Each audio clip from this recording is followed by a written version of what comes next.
السلام علیکم علومہ T V میں خوش آمدید ناظرین، آج کا پہلا نیوز اپڈیٹ نکل کے آتا ہے سری لنکا سے، جہاں پر سری لنکا کی حکومت نے کہا ہے کہ ہم برقع پہننے پر پابندی لگا دیں گے۔ ناظرین، برقع پہننا ہر مسلم عورت پر کتنی لازم ہے یہ ہمیں آپ کو بتانے کی ضرورت نہیں ہے۔ انہوں نے ساتھ میں یہ بھی کہا کہ ہم 1000 سے زائد اسلامی اسکولوں کو بند کر دیں گے۔ اس طرح کے فیصلوں سے لگتا ہے کہ سری لنکا پر صرف بدھ مت کے لوگوں کا قبضہ ہے، کیونکہ آپ کو یاد ہوگا کچھ ٹائم قبل سری لنکا نے فیصلہ کیا تھا کہ وہ کورونا سے مرنے والوں کی ڈیڈ باڈیز کو جلا دیں گے، اور اسلام میں اس کی بڑی ممانعت آئی ہے، اور اس کے ساتھ ہی عیسائیت میں بھی مردے جلائی نہیں جاتی۔ لیکن پھر بھی یونائٹڈ نیشن اور پوری دنیا کی طرف سے تنقید کے بعد انہوں نے اس فیصلے کو واپس لیا۔ اب وہ مسئلہ حل نہیں ہوا تھا کہ سری لنکا نے یہ قانون لانے کا فیصلہ کر دیا ہے۔ سری لنکا کے منسٹر فار پبلک سیکیورٹی نے کہا ہے کہ میں نے جمعہ کو پیپر سائن کیا ہے اور اب اس کو کیبنٹ میں اپروول کے لیے بھیجا جائے گا۔ یہاں پر اس نے ایک متنازع بیان دیتے ہوئے کہا کہ ہماری شروع کے وقت میں برقع مسلم عورتیں نہیں پہنتے تھے، لیکن اس کے بعد عورتوں نے برقعے پہننا شروع کر دیے۔ اس نے کہا کہ یہ ایک مذہبی انتہا پسندی ہے اور ہم اس پر پابندی لگا دیں گے۔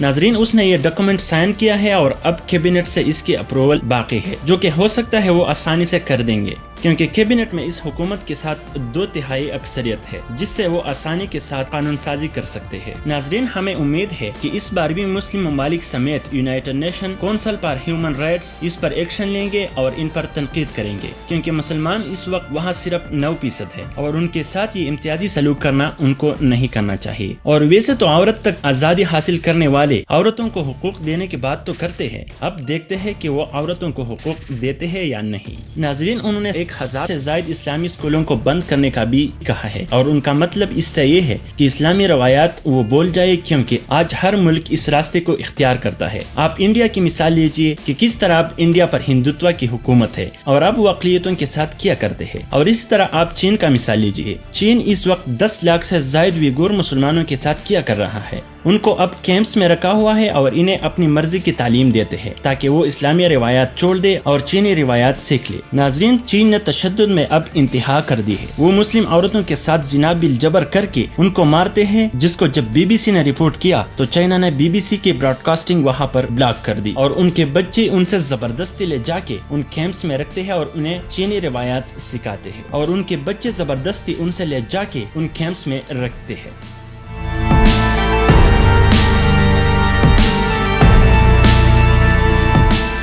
ناظرین، آج کا دوسرا نیوز اپڈیٹ نکل کے آتا ہے امارت اسلامی افغانستان سے، جہاں پر افغان طالبان کے ترجمان ڈاکٹر نعیم وردک نے الجزیرہ کو انٹرویو دیتے ہوئے بہت اہم سٹیٹمنٹس دیے ہیں، جس میں انہوں نے عبوری حکومت کے بارے میں شکوک و شبہات کا اظہار کیا اور کہا کہ افغانستان کا مسئلہ عبوری حکومت سے حل نہیں ہوگا۔ انہوں نے کہا کہ پچھلے 40 سال سے ہم نے بہت سی جنگیں دیکھی ہے جو افغانستان میں مسائل کا حل تلاش نہیں کر پائے۔ ناظرین، پچھلے ہفتے امریکہ نے افغان صدر اشرف غنی کو ایک پروپوزل دیا تھا، جس کے مطابق موجودہ حکومت کو ختم کر کے ایک عبوری حکومت قائم کرنا تھا، لیکن اشرف غنی نے یہ پروپوزل مسترد کیا، کیونکہ وہ طالبان سے پاور شیئر نہیں کرنا چاہتے، اور طالبان بھی ایک ایسا حکومت نہیں چاہتے جس پر ان کا پورا اختیار نہ ہو، کیونکہ وہ اسلامی قوانین کا نفاذ چاہتے ہیں، اور اس حکومت کے ساتھ وہ ممکن نہیں، کیونکہ وہ امریکہ، برطانیہ اور یورپ کے نقش قدم پر چلتے ہیں۔ وہ اپنے مفاد کے مطابق کسی کو سزائے موت نہیں دیتے، اپنی مرضی کے لیے وہ افغانستان کو آگ لگا دے، جاپان پر نیوکلیئر حملہ کر دے، شام میں کیمیائی ہتھیار استعمال کرے، فلسطینیوں کو اپنی ہی سرزمین سے نکالے، لیبیا میں تیل کے لیے جنگیں لڑی، لیکن اپنی مرضی کے خلاف یہ قاتل اور چور کو کوئی سزا نہیں دیتے، اور یہ دونوں میں سب سے بڑا فرق ہے، اور ان کا ایک ساتھ چلنا ناممکن ہے۔ اس لیے انہوں نے کہا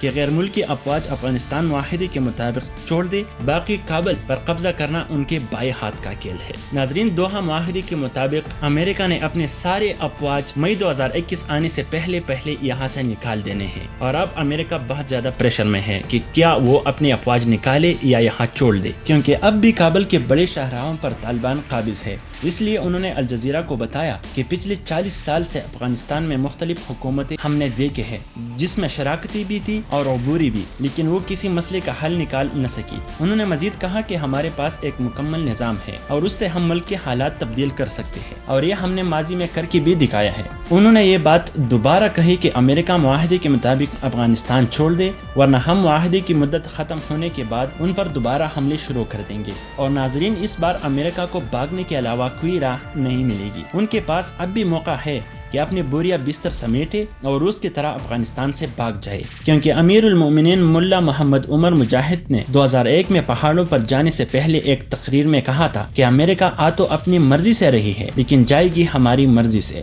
اور ناظرین وہ وقت ایگزیکٹلی ہم نے دیکھ بھی لیا۔ اب امریکہ چاہے تو طالبان کی مرضی سے جا سکتی ہے، اور اگر وہ اب بھی نہ نکلی تو اس بار افغانستان ان کے لیے قبرستان ثابت ہوگا، کیونکہ طالبان اب ہر لحاظ سے مضبوط ہے اور معاہدے کے مطابق 5000 سے زائد قیدی ان کے رہا ہوئے ہیں جو کہ مضبوط جنگجو ہے اور وہ ہر وقت جہاد کے لیے تیار رہتے ہیں۔ اس کے علاوہ وہ سیاسی طور پر بھی بہت زیادہ مضبوط ہوئے ہیں۔ روس اور پاکستان کے ساتھ ان کے تعلقات بہت زیادہ مضبوط لگ رہے ہیں۔ اس وقت امریکہ کوشش کر رہی ہے کہ طالبان کو کسی طرح راضی کر کے جنگ بندی میں 40 دن اضافہ کرے، لیکن طالبان کی طرف سے کوئی واضح سٹیٹمنٹس سامنے نہیں آئے۔ ناظرین، آپ اس حوالے سے کیا کہتے ہیں ہمیں کمنٹس باکس میں ضرور بتائیے۔